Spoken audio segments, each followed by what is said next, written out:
The child's scream pierces the howling wind. Blood on snow, massive paws thundering closer. A mother's desperate choice between her infant and her own survival. This is not fiction. This happened 20,000 years ago. What you're about to discover has been buried in ice for millennia. A dark truth about humanity's most desperate hour. The secret of how we survived when every other human species perished.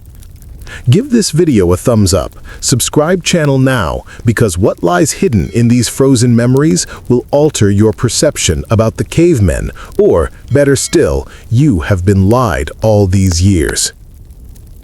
The world is dying. Ice sheets stretch from horizon to horizon, swallowing entire continents. Mountains of frozen death, 2 miles high, crushing everything beneath. Europe, gone. North America, buried under an endless white tomb. The few patches of land not claimed by ice crawl with predators whose breath steams in air so cold it burns your lungs. Crack. The sound splits the silence like breaking bones. Somewhere in the darkness beyond the dying embers, something massive moves through the snow. The small clan huddles closer around their precious fire. 12 souls pressed together against the void. Kala's hands shake as she pulls her infant tighter to her chest. Not from cold, from terror. The footprints they found this morning were the size of dinner plates. Claws like daggers had carved deep gouges in the frozen earth. Cave lion.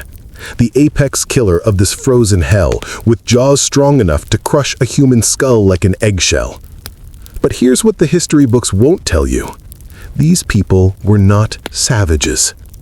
The firelight flickers across faces etched with intelligence, with love, with desperate hope. Brack, the clan's storyteller, traces symbols in the dirt with his finger. Crude drawings that carry the weight of centuries. Maps of safe routes. Warnings of dangerous territories. Lessons learned in blood. This is humanity's first library, written in ash and ember. Thud. Thud. Thud. Closer now. The clan elder, Thane, rises slowly. His weathered face tells a story of 40 brutal winters survived. 40 years of watching friends freeze, starve, disappear into the endless white. He knows that sound. He's heard it before, in nightmares that wake him screaming. Bank the fire. Stay low. But banking the fire means embracing the killing cold.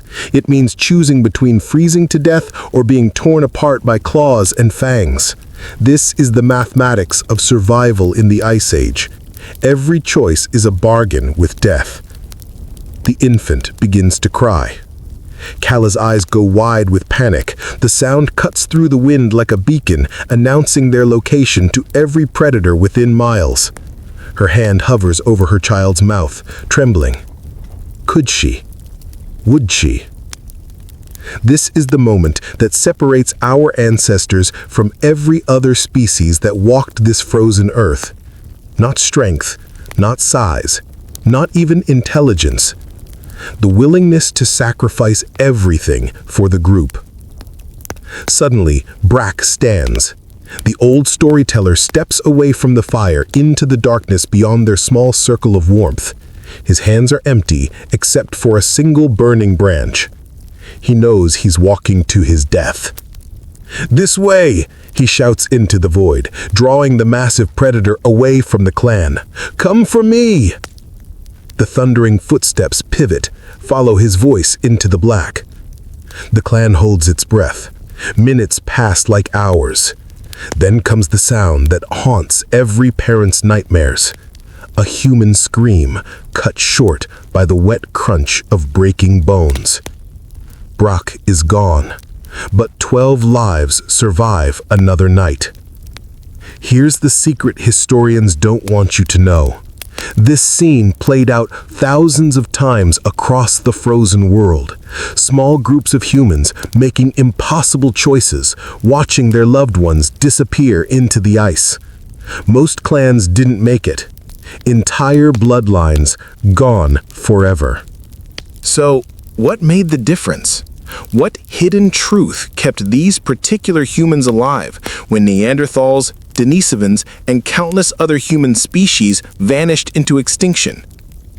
The answer lies not in their strength, but in 3 discoveries that changed everything. 3 innovations so revolutionary they rewrote the rules of survival itself. Fire that could burn for days without going out. Clothing that could trap body heat even in sub-zero temperatures. And a 3rd secret, one so powerful it elevated them from prey to predator. As dawn breaks over the frozen wasteland, Kala rocks her infant by the rekindled fire. She doesn't know that her child carries the genetic memory of this night, that 20,000 years later, his descendants will walk on the moon, split atoms, and reshape the world. But first, they had to survive what was coming next. Because the cave lion wasn't the real threat. It wasn't the ice sheets grinding south like frozen avalanches. It wasn't even the starvation that turned mothers into walking skeletons. The real enemy was something far more dangerous. Something that stalked them not just through the frozen wilderness, but through time itself. Another species of human. Stronger, smarter, more ruthless. And they were hunting. The clan doesn't know it yet, but they have less than 3 days before the rivals find their trail. 3 days to master the ancient technologies that separate the living from the dead. 3 days to discover why their ancestors called fire the first god. Or join the countless bones buried beneath the endless ice. What was this 3rd secret that elevated our ancestors from prey to predator? The answer will shock you. But first, they had to master something even more fundamental.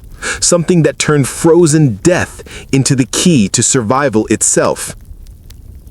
The ember dies. In 3 seconds, the clan will be plunged into darkness. In 10 minutes, hypothermia begins its killing embrace. In an hour, they'll all be frozen corpses. Unless Thane can perform a miracle. His gnarled hands work frantically in the pre-dawn darkness, scraping flint against steel with desperate precision. Spark, nothing. Spark, nothing. The wind howls through their makeshift shelter, stealing what little heat remains from their bodies. This is the moment that separates civilization from extinction. Not philosophy, not art, not language. Fire. What you're witnessing is humanity's first and greatest revolution, the taming of the element that gods themselves feared to touch. But the secret of eternal flame wasn't discovered by accident. It was written in blood, carved from desperation, and passed down through rituals so sacred they were hidden from history itself. Click. Spark. Breath. The tiny orange glow catches on a nest of dried grass and bird down. Thane cups his hands around it like he's holding his own beating heart. One wrong move, one gust of wind, and 12 lives end in the frozen darkness. But this isn't just about making fire. It's about making fire that won't die. The secret lies in the preparation that began 3 days ago. While other clans scattered random kindling, Thane's people gathered specific materials with the precision of ancient chemists. Birch bark, it burns even when wet.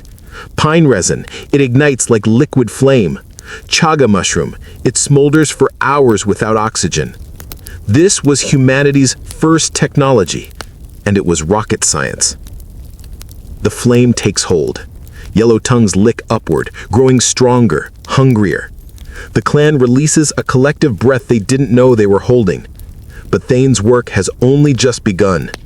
He builds the fire in layers, like constructing a tower to the gods. Base layer, thick logs that will burn through the night. Middle layer, smaller branches that catch quickly and spread the flame. Top layer, kindling that ignites instantly and creates the crucial initial heat. But here's the secret historians missed. The fire wasn't just about warmth. As the flames grow stronger, shadows dance across the shelter walls. And in those shadows, something extraordinary happens. Kala begins to speak. Not words, story. Her voice rises and falls with the flickering light, weaving tales of great hunts, of ancestors who walked with giants, of the day the ice came and swallowed the world. The infant in her arms stops crying, transfixed by the rhythm of her words and the hypnotic dance of flame. This is humanity's first theater, first university, first church. Around fires like this, scattered across the frozen wasteland, our ancestors didn't just survive, they remembered. They passed down crucial knowledge disguised as entertainment. Which plants heal and which ones kill. Where to find water when the rivers freeze. How to read the subtle signs that predict weather, predators, and prey. The fire was humanity's first computer, and stories were its programming language. But as dawn approaches, Thane makes a discovery that changes everything. While rebuilding the fire for the day's journey, his hand brushes against something unexpected buried in the coals. Bone. But not just any bone. It's a mammoth leg bone thick as a tree trunk. The overnight fire has transformed it from raw ivory into something else entirely. The surface is hardened, darkened, become almost indestructible. When he strikes it against stone, it rings like metal. This is humanity's first composite material. Within hours, that bone becomes a spear point harder than flint, a needle sharp enough to pierce the thickest hide, a tool so revolutionary it gives them power over materials their hands could never shape alone. But the real breakthrough comes when Sira, the clan's craftsman, makes a connection that will echo through millennia. She takes strips of animal sinew and weaves them together over the fire. The heat doesn't just dry the fibers, it changes them at a molecular level. They become stronger, more flexible, waterproof. When she sews them to prepared animal hides using the fire-hardened bone needles, she creates something that has never existed before. Clothing that can keep a human alive at 40 degrees below zero. The process is intricate, almost ritualistic.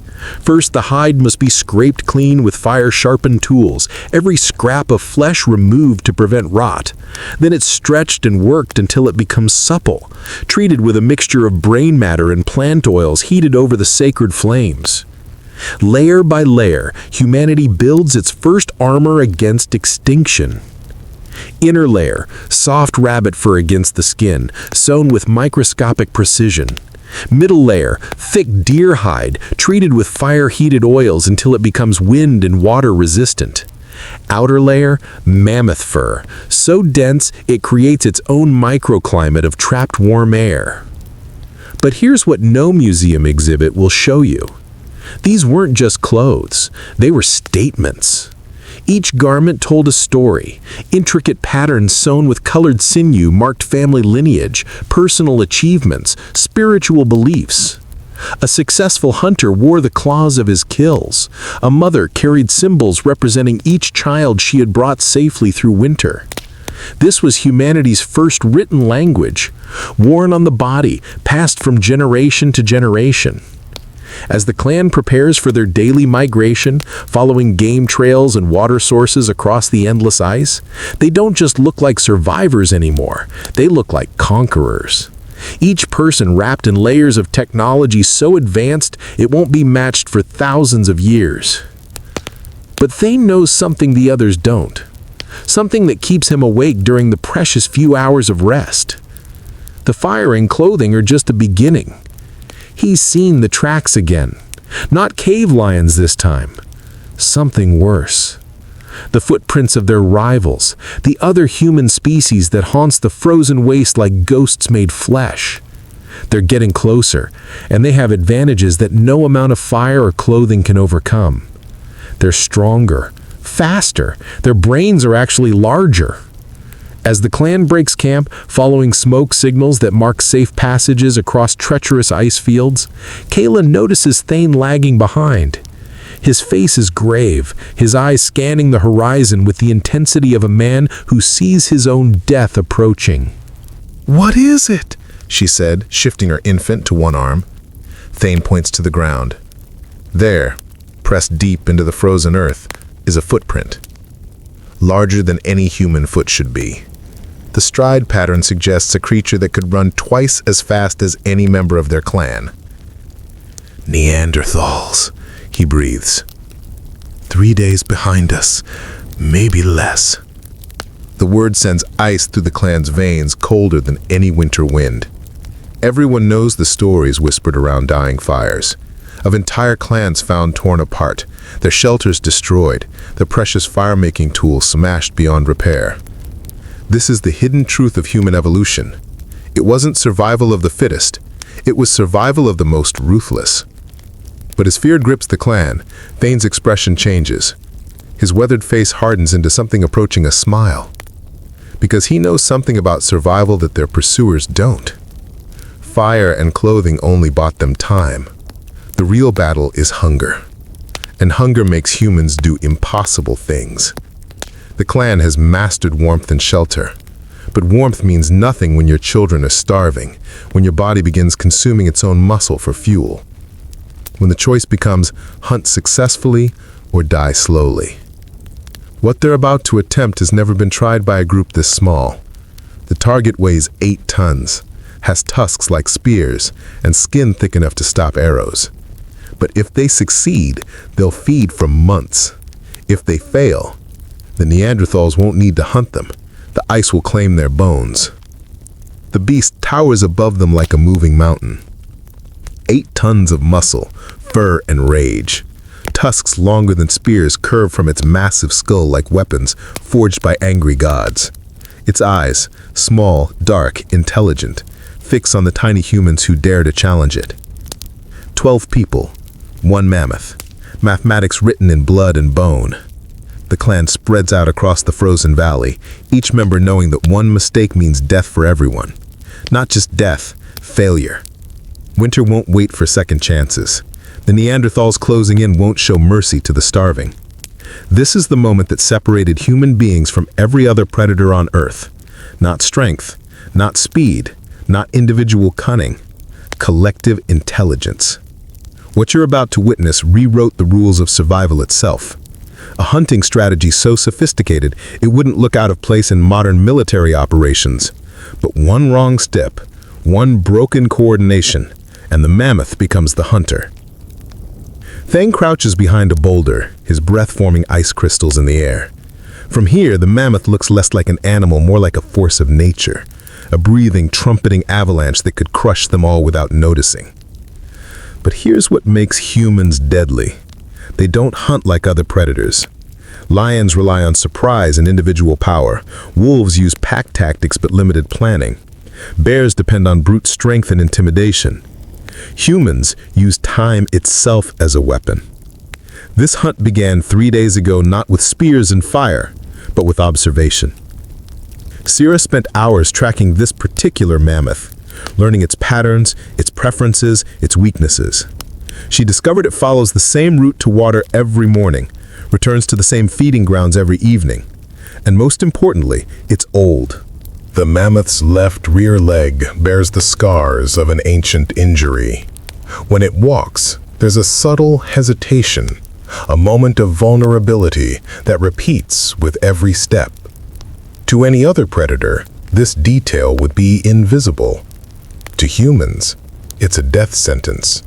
But killing the mammoth is only half the challenge. The real genius lies in positioning, turning the landscape itself into an ally.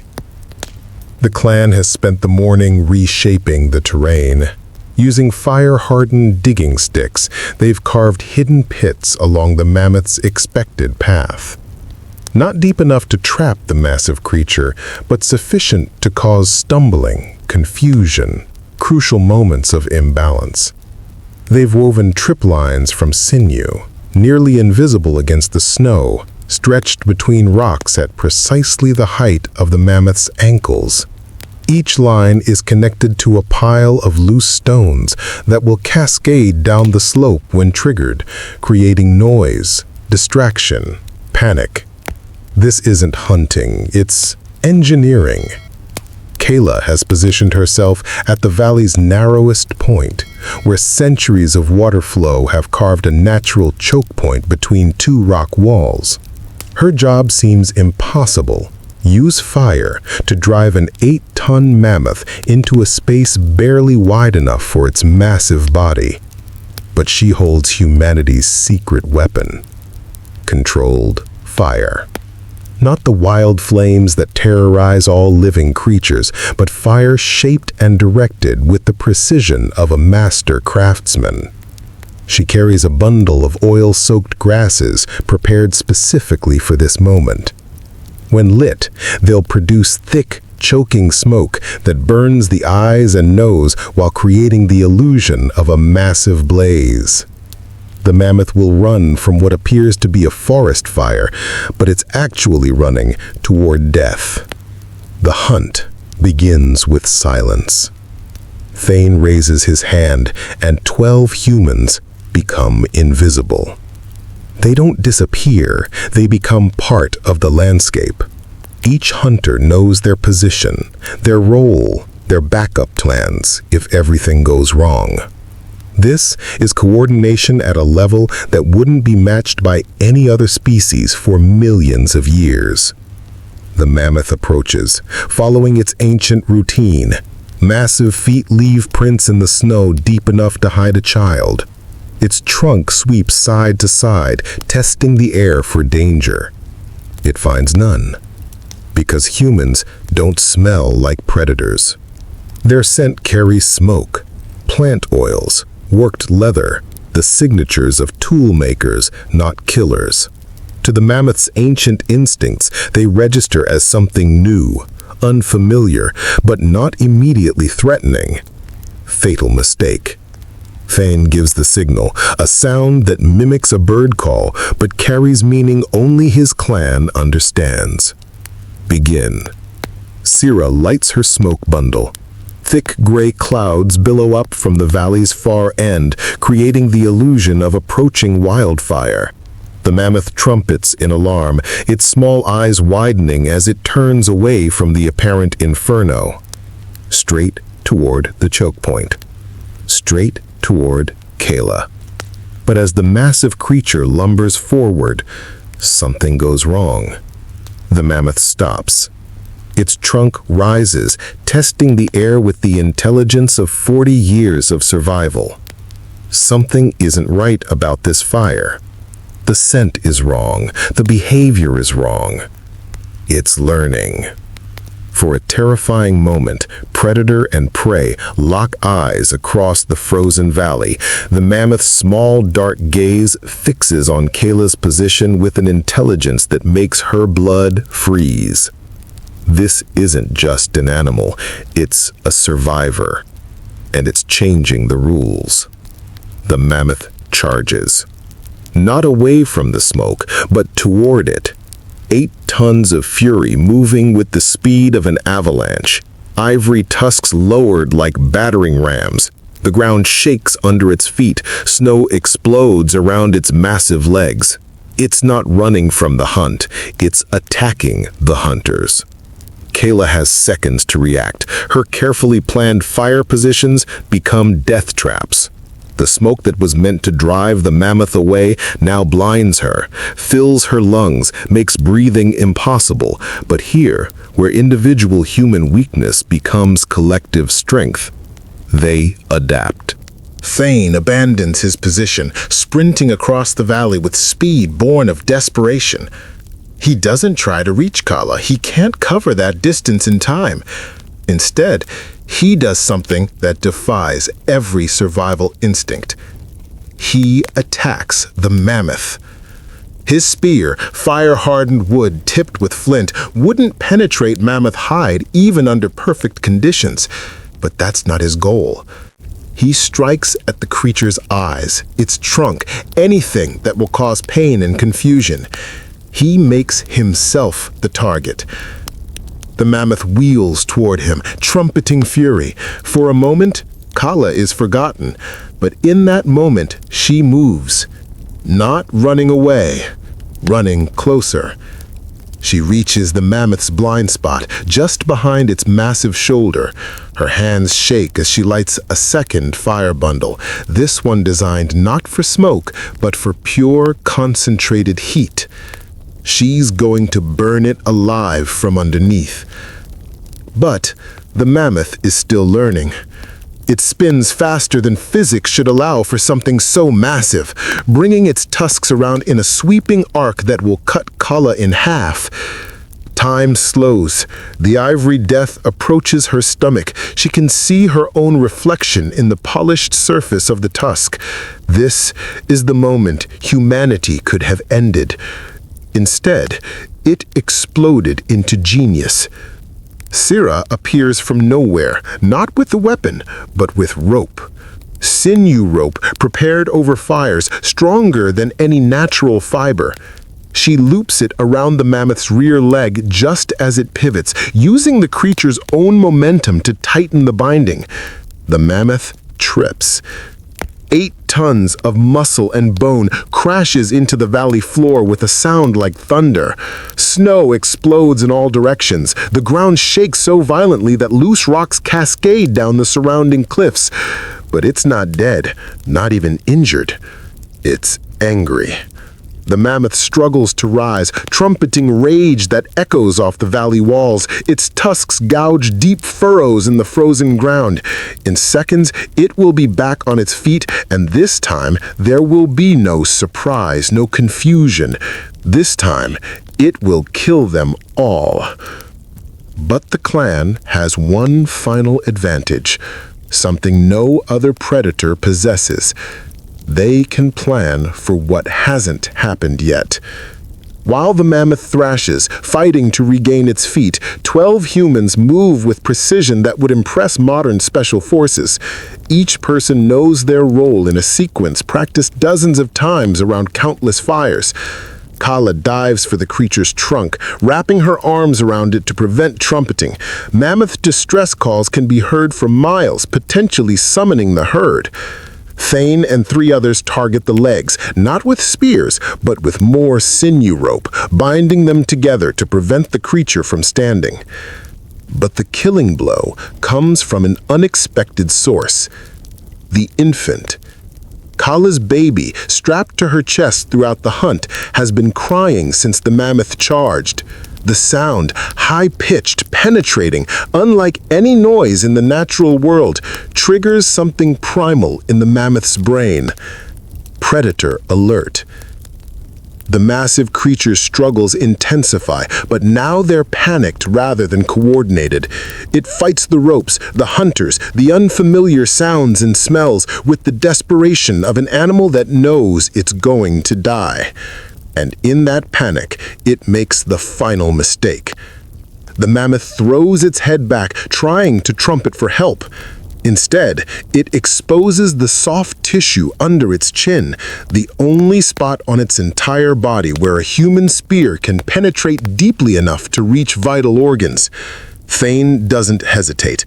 His fire-hardened spear finds the target with surgical precision. The mammoth struggles slow, then stop. Silence settles over the valley like fallen snow. 12 humans stand around 8 tons of meat, hide, bone, and fat. Enough food to keep them alive for months. Enough materials to make tools, clothing, and shelter that will see them through the worst of the winter. But here's what makes this moment revolutionary. They don't celebrate. They don't rest. They don't even eat. They start planning the next hunt. Because Kala has spotted something on the horizon that chills her more than any Arctic wind. Smoke. Not from wildfire. Not from their own carefully controlled flames. Cooking smoke. The Neanderthals have found their trail. The rival clan is less than a day behind now, following the scent of success, drawn by the mammoth's death cries like sharks to blood. They're stronger, faster, and desperate. Their children are starving too, and they're not interested in sharing. The mammoth hunt was just the beginning. What happens next will determine which species of human survives to see spring. The clan has food, but food means nothing if you can't defend it. The real battle is about to begin, and this time fire and spears won't be enough, because their rivals have discovered something that changes everything. A weapon so terrible it could wipe out entire clans overnight, and they're bringing it straight toward the Valley of Death. Every empire thought it would last forever, yet all that remains are ruins and whispers. But unlike them, this story doesn't have to fade. By simply liking, subscribing, and turning on notifications, you help carry these stories into tomorrow. Don't just watch history, become part of keeping it alive. Back to our story. They come at dawn. 17 shadows moving across the snow like death itself.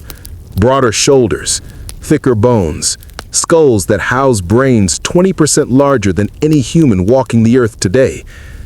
The Neanderthals have arrived, and they're not here to negotiate.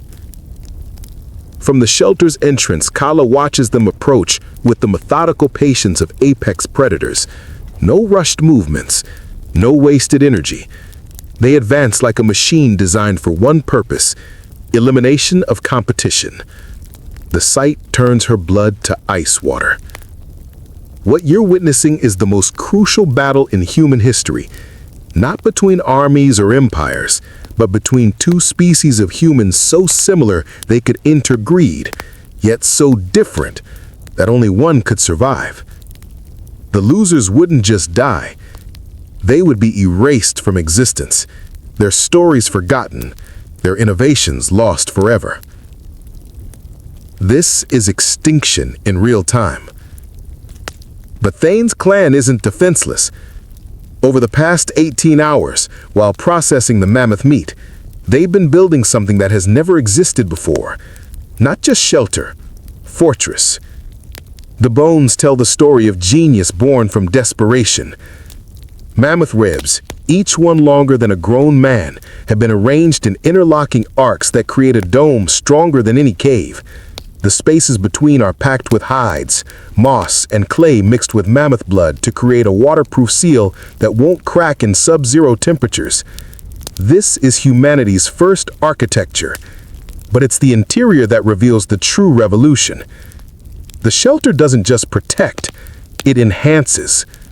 A carefully constructed fire pit in the center channels smoke through bone tubes that then outside, creating a heating system that keeps the interior warm without filling it with deadly fumes. Sleeping platforms elevated on smaller bones keep bodies off the frozen ground. Storage areas carved into the walls preserve meat and tools with Ice Age efficiency. This isn't just survival, it's engineering. And in the very center, surrounded by the clan's most precious possessions, lies the secret that will echo through millennia. A child.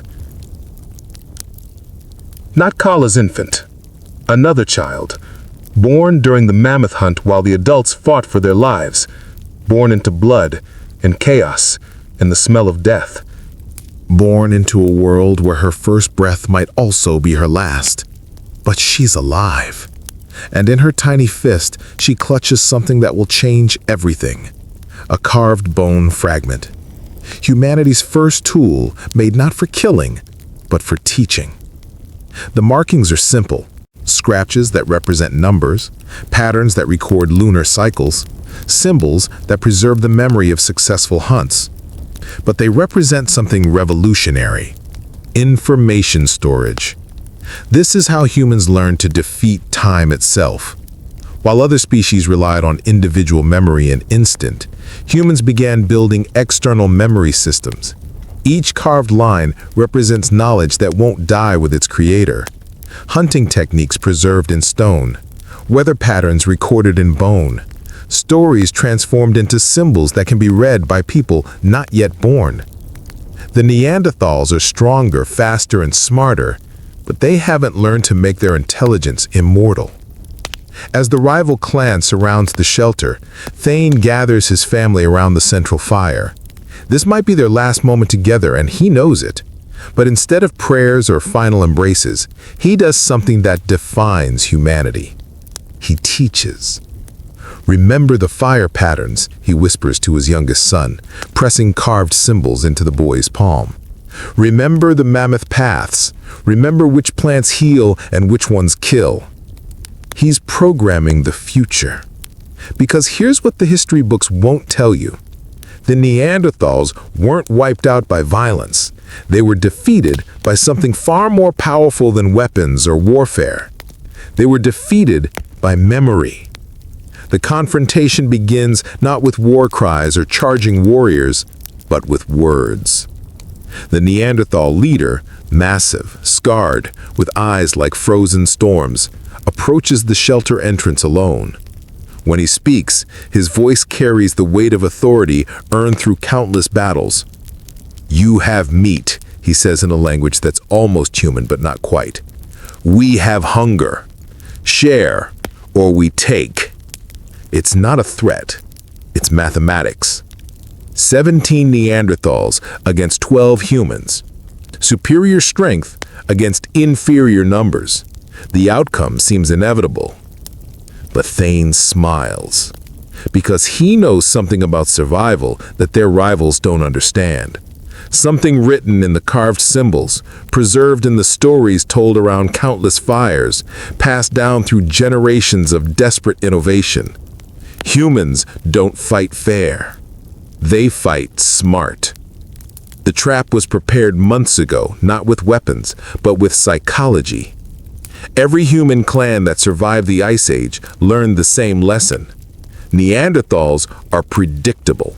They always approach uphill, always position themselves between prey and escape routes, always rely on individual combat skills rather than group coordination, always assume their superior strength makes them invincible.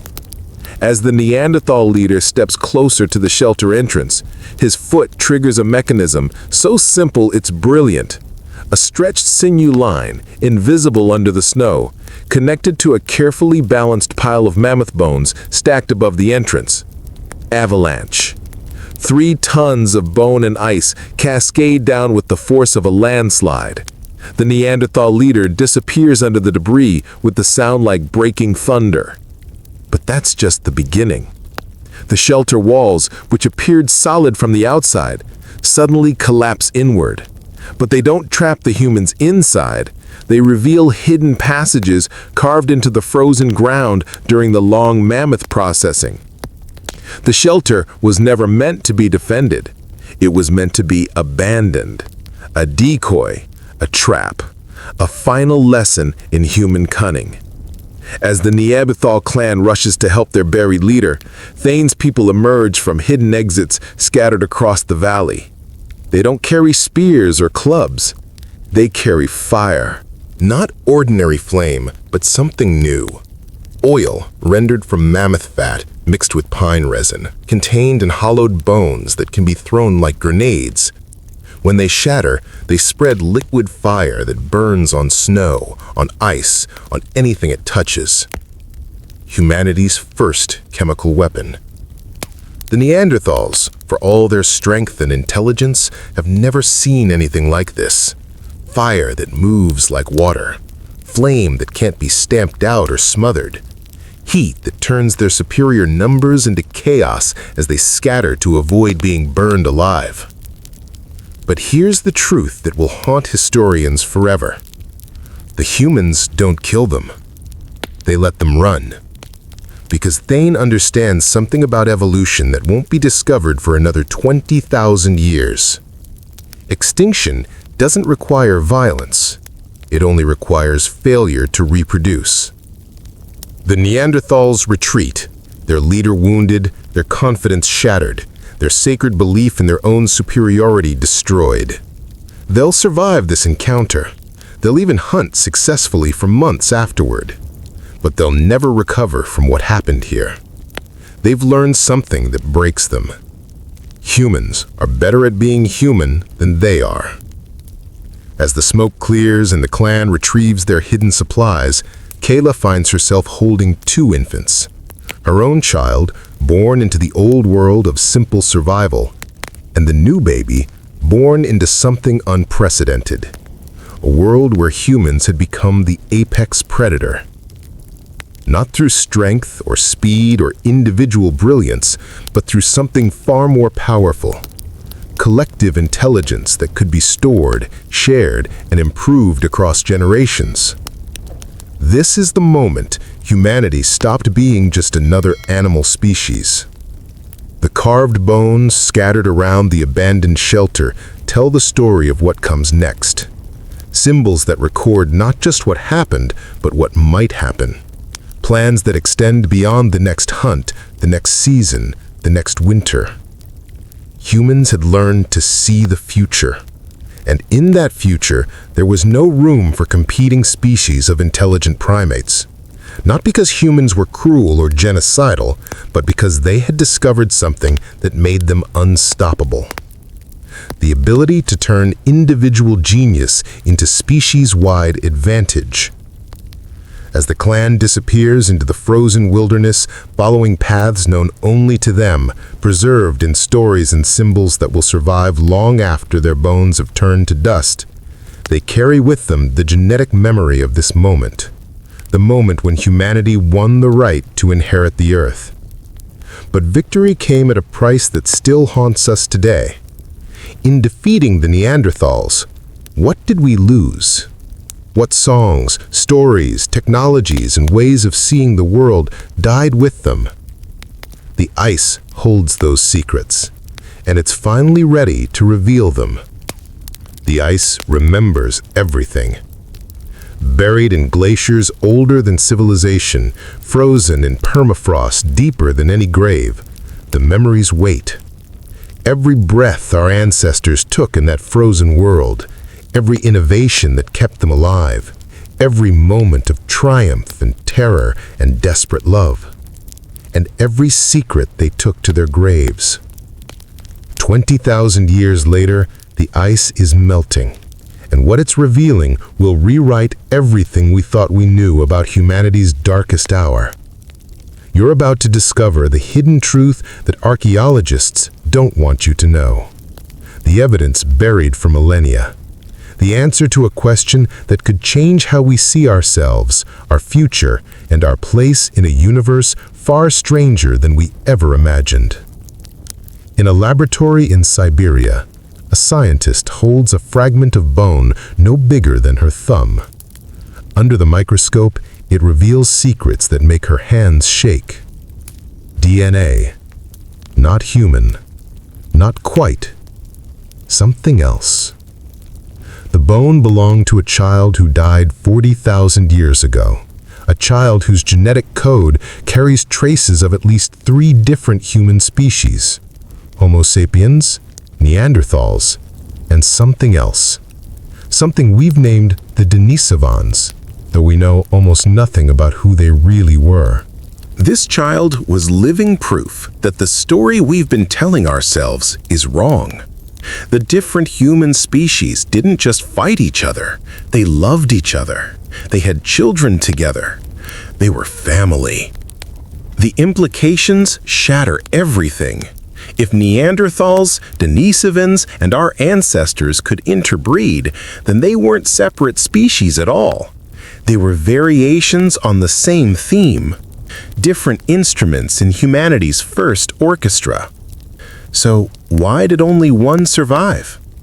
The answer lies not in violence or competition, but in something far more subtle and terrifying: cultural evolution. While Neanderthals perfected the art of individual survival, our ancestors discovered something revolutionary: the power of shared imagination. Around fires like the one that saved Thane's clan, they didn't just tell stories about what had happened, they told stories about what could happen. They created myths, legends, shared dreams that bound strangers together into something larger than the sum of their parts. They invented the future. The Neanderthals were master craftsmen, creating tools of stunning sophistication.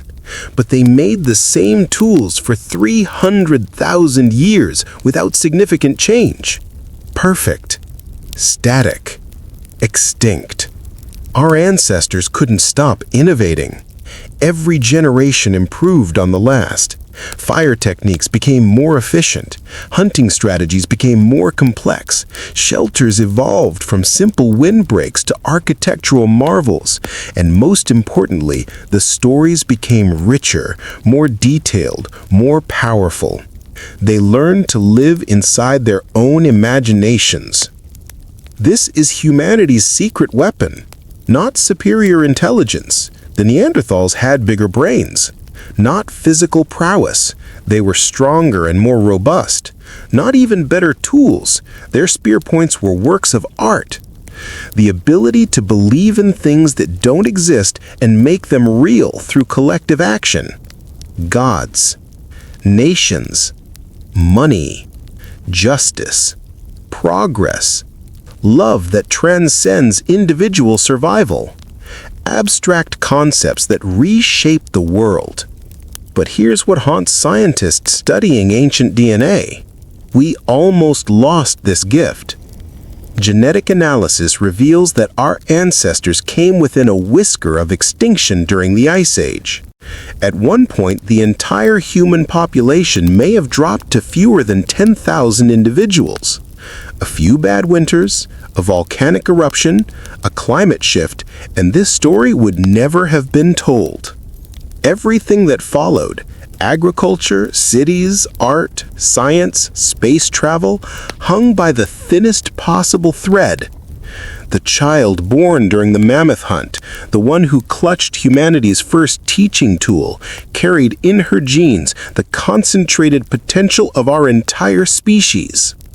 Her descendants would paint cave walls, plant the first crops, build the first temples, ask the first questions about the nature of existence itself. But she almost died a dozen times before her first birthday. This is the hidden truth that connects us to those desperate figures huddled around dying fires 20,000 years ago. We are the children of survivors. Every single one of us. The DNA flowing through your veins right now carries the molecular memory of that mammoth hunt, that desperate flight from predators, that moment when Thane's grandson looked at carved symbols and understood that knowledge could outlive the knower. You are the answer to their prayers. You are proof that their sacrifices meant something. But here's what should terrify us. The same forces that nearly destroyed them are gathering again. Climate change, resource competition, the rise of technologies that could remake human nature itself. The collision between different ways of being human. Not different species this time, but different cultures, different values, different visions of what humanity should become. History doesn't repeat, but it rhymes. And the rhyme is getting stronger. The ice cores tell us that climate can change with devastating speed. Archaeological evidence reveals that entire civilizations can vanish in decades. Genetic studies show that small populations can lose crucial adaptations through random chance alone. The world that forged us is gone, but the challenges that tested us are returning. So what did our ancestors really pass down to us? What hidden truth kept them alive when so many others perished? It wasn't strength or intelligence or superior technology. It was something far more fragile and far more powerful. The ability to see themselves as part of something larger than individual survival. They fought not just for their own lives, but for the lives of children not yet born. They preserved knowledge not just for immediate use, but for generations they would never meet. They told stories not just for entertainment, but to create shared meaning that could hold communities together through the worst of times. They learned to love the future more than they feared death. This is humanity's greatest innovation. Not fire or clothing or weapons, but hope that transcends individual mortality. The willingness to plant trees whose shade you'll never enjoy. But love alone wasn't enough. Hope alone couldn't defeat the ice. The secret ingredient, the thing that separated our ancestors from every other species that walked the frozen earth, was something both simpler and more revolutionary. They learned to trust each other. Completely, irrationally, against all evolutionary logic. Thane stepping into darkness to draw predators away from his clan. Brack sacrificing himself to save people he wasn't related to. Kala risking her life to protect a future she couldn't see. This wasn't survival of the fittest. This was survival of the most cooperative. And cooperation required something that had never existed before in the history of life on Earth.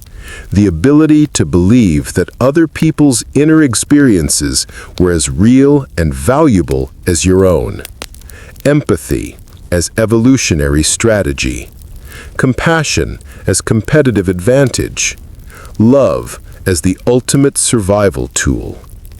The ice is melting now, releasing the memories of that frozen world.